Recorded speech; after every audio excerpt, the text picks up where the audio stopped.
What's going on, everybody? Forgive me if there's any problems with the video or the audio. This is the first time I've ever done this. So, I'm here working on my level 3 critiques, and I noticed a technique that will work well in this picture here that might come in handy for you guys.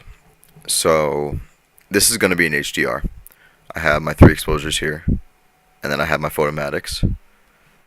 And I'm trying to get my highlights and my shadows where I want them on this picture, but I'm having a hard time working the whites and the blacks the way that I want them.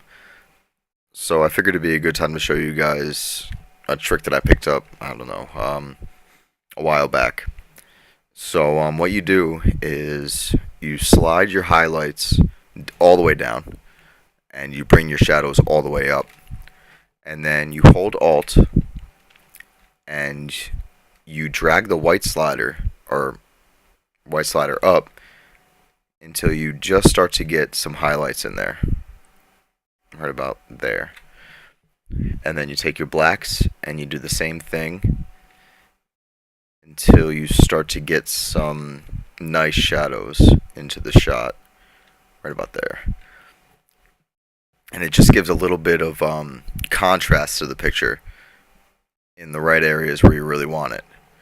So if we look at the before it's really dark in this area here, and up around this area.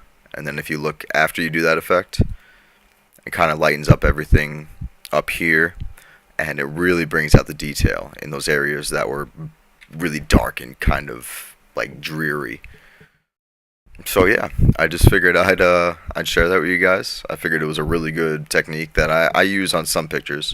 I find that it doesn't work too well with pictures that don't have much detail, but things like how this log is with all these lines in here, it seems to really bring out the shadows and the texture of the log. And also black and white. Black and white, it works really well.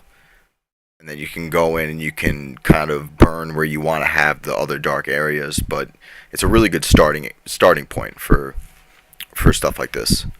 So yeah, I look forward to seeing everybody's critiques, and I hope to get mine up soon.